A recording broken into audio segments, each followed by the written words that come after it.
On the map, far southwest Queensland looks like channels, stations and long roads between named places. But under that familiar Channel Country map is another layer, a hidden industrial landscape, one of the strangest forgotten places in Queensland. And by the end, you will know why some researchers have called it Australia's Silk Road.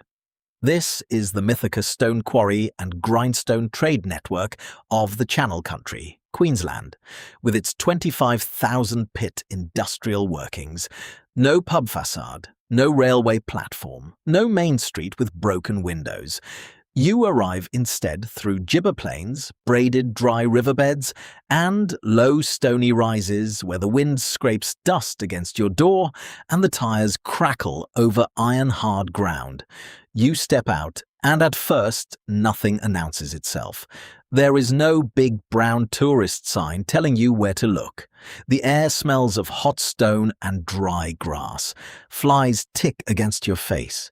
Somewhere out past the track, a crow calls once, then stops.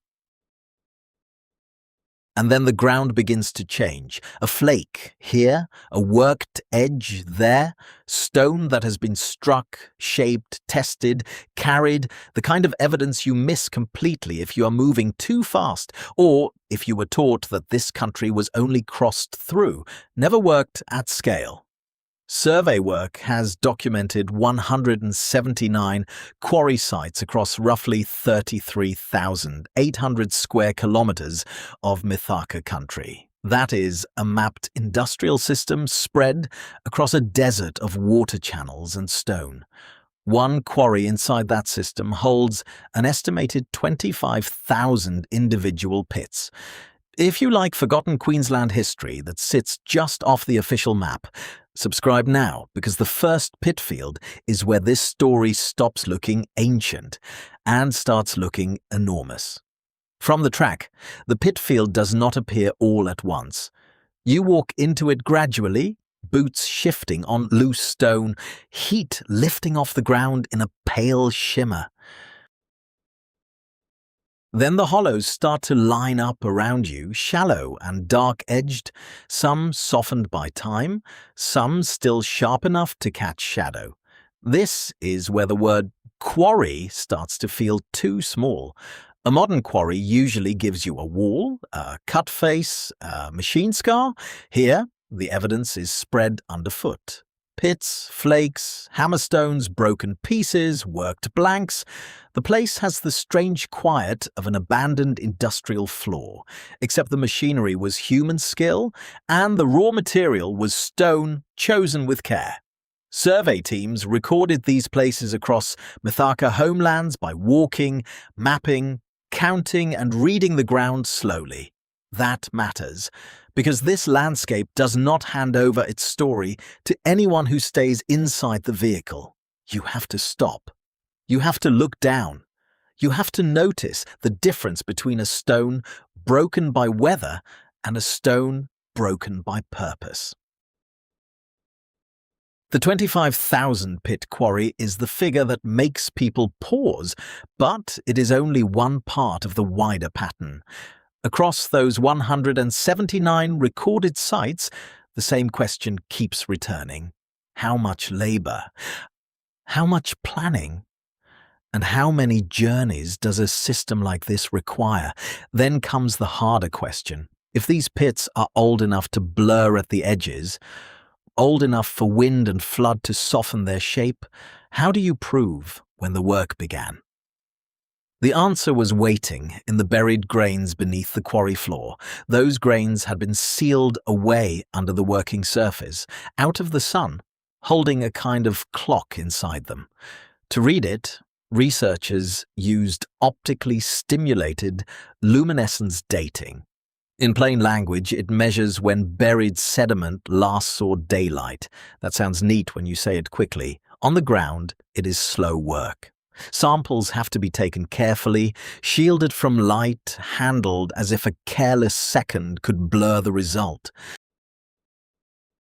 You can imagine the field team there in the hard glare, cutting into the quarry deposit, trying to keep modern sunlight away from ancient sand while flies move around their hands and the wind pushes dust into every fold of clothing. The result confirmed the operation was active at least 2,130 years ago. Listen to the wording there. At least. It says the evidence reached back that far with confidence. That changes the feeling of the place. You are standing inside a time span where stone was selected, removed, shaped, used, and moved long before modern roads crossed the Channel Country. The pits are quiet now, but the dating puts weight back into them. This is where an old assumption begins to crack. For a long time, outside accounts treated Channel country life as if movement through country meant a lack of fixed industry. The quarry evidence pushes against that. Movement and production were tied together here, across water channels, stone sources, and travel routes known in detail. But dating the quarry only answers when the work was happening. It leaves a larger question lying in the heat beside your boots. Where did all that stone go? To follow the stone, you have to stop thinking in straight lines. It spreads, braids, floods, dries, and remembers water in channels that can look dead for years, then suddenly run brown and wide after rain. Stand on one of those rises, and the quarry no longer feels like an isolated site.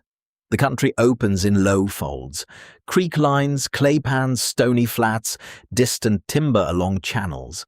In the dry air, sound travels strangely. A vehicle door shutting can seem too loud.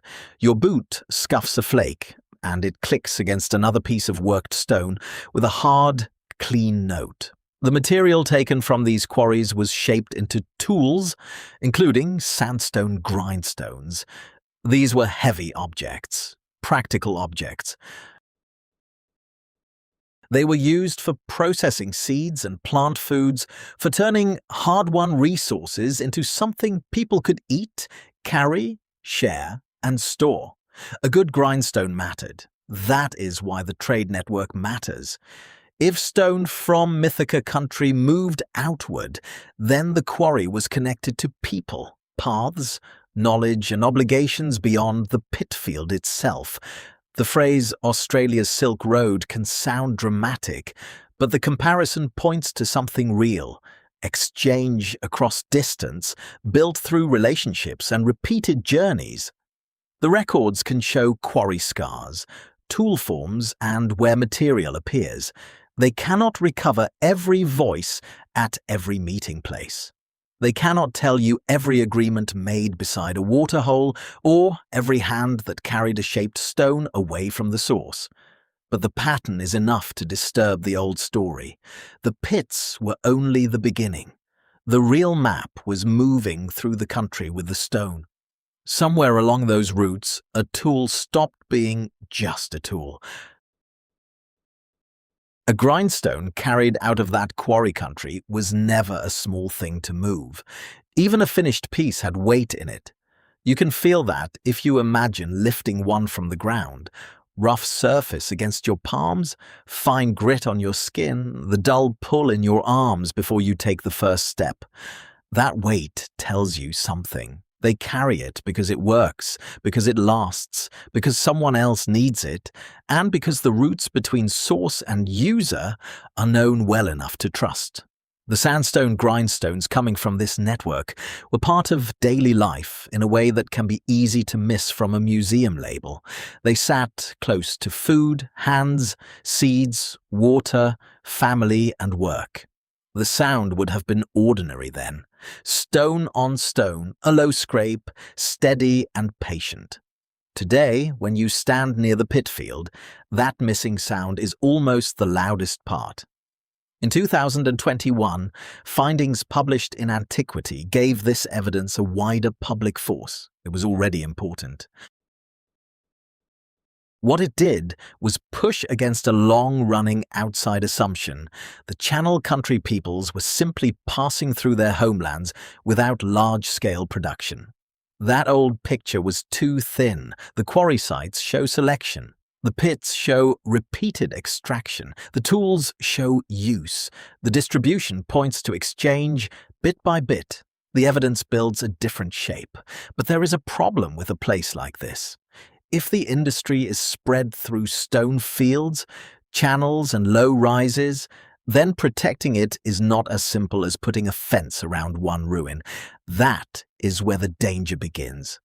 By the time you drive between one recorded place and the next, the problem becomes obvious. It is country, wide and layered, where the evidence sits in stone scatters, shallow pits, old working floors, and routes that do not always announce themselves to an outsider. You pull up near a low rise, and the engine ticks as it cools. The silence after driving is thick. Heat presses through your shirt. Spinifex scratches at your boots. A few meters away, a flake lies half buried, its edge still catching light. To someone who knows what they are looking at, it belongs to a story of work and exchange. To someone who does not, it might look like loose rubble. Here is the danger. A place like this can be damaged by ignorance before anyone means harm. A tire track across a working surface, a stone picked up and taken home, a campsite set in the wrong spot, a grader line pushed through country where the important evidence is small, low, and older than any road. Heritage language often likes clear boundaries. A building has walls, a cemetery has a fence, a mine has a shaft. Here, the boundary is harder to draw. The survey recorded the sites and the published findings brought attention, but attention is not the same as protection on the ground. There is another difficulty. The most important parts of this landscape are not always the most dramatic to photograph. The 25,000 pit quarry catches the eye, yes, but the smaller places between it and the wider network may hold the clues that explain how the whole system worked. So the question shifts again. What happens when one of Queensland's great industrial landscapes is almost invisible unless someone teaches you how to see it? Once you start seeing it, the landscape changes under your feet. The same rise you crossed 10 minutes ago now feels different. The scatter beside the track is no longer background stone. The shallow dip near the edge of the gibber plane starts to look deliberate. Even the silence seems to hold a record. This place is so unlike the abandoned mining towns people usually search for in Queensland. Those places announce themselves with chimneys, foundations, rusted iron, broken glass. Here, the evidence sits lower. It is in the worked edge of a stone, in the worn face of a tool, in the repeated hollow of a quarry pit. Because it is quiet evidence, it can be badly misread. Older outside descriptions of the Channel Country often leaned too hard on movement. They saw people travelling through seasonal country and turned that into a thin story of passing through. But the quarry network shows something more demanding. People knew where the right stone was. They returned to it. They worked it. They moved finished pieces out along routes tied to water, food, kin, and exchange. Its industry had a different shape. You stand there with heat pressing up through your boots, and that old mistake begins to feel enormous. A whole system can be overlooked if the people looking for it expect walls, streets, and written signs. The ground keeps its own archive, but it does not translate itself for careless visitors. Then the story takes another turn. Because in 2021, when the findings reached Antiquity, this was no longer just a local archaeological surprise. It became a direct challenge to how Australian history had been telling the Channel Country. When the Antiquity findings appeared, the force of the evidence was hard to tuck away. The Mithaka stone quarry and grindstone trade network was no longer just a scatter of old workings known to specialists and traditional owners. It had entered the formal record in a way that made the older story harder to repeat. That older story was simple, and that was the problem. It treated movement across the Channel Country as if movement meant no settled knowledge, no production base, no planned industry. But stand among those quarry pits, and that idea starts to sound fragile. The stone under your boots says people were returning, choosing, cutting, shaping, and moving material through a known system. You can almost feel the argument changing in your hands. A fragment of worked stone is cool at first touch, then warms quickly against your palm. Its edge is rough, deliberate. Around it, the ground carries more pieces, failed blanks, flakes, hammerstones, signs of decisions made again and again. This is not random breakage.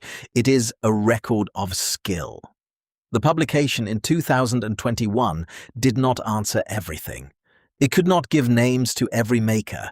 It could not draw every route in perfect detail. It could not replace Mithaka knowledge with a neat diagram. A serious record has to admit what it cannot know. But it did overturn the lazy assumption that Channel Country peoples were only moving through without large-scale organized work. That matters, because history often forgets places by using the wrong categories. And now, the biggest part of the mystery comes back into view. 179 quarry sites, a dated operation at least 2,130 years old, a vast spread across Mithaka country, and at the center of it all, that 25,000 pit quarry waiting to be seen from above. From above, the pit field stops looking like scattered hollows and starts looking like a surface worked by generations. The pattern spreads across the stony ground in a way your eyes struggle to hold. One pit is simple. 10 pits make a workplace. 25,000 pits make you go quiet. You imagine standing on the edge of it in late light, when every hollow gathers shadow. The wind moves low through dry grass, loose grit taps against your boots, the stone is warm if you touch it, and the whole quarry seems to sit there without drama, waiting for the viewer to understand the scale. This is the moment the hidden layer of the Channel Country comes into focus. The 179 recorded sites are no longer just points on a survey map. The dated evidence is no longer just a number in a paper. The grindstones are no longer just objects in a collection. Together they form a working landscape, ancient and organized, stretched across country that outsiders too often read too quickly. That is the awe of it. There is no collapsing hotel, no rusted tramline, no empty shopfront to guide your feelings.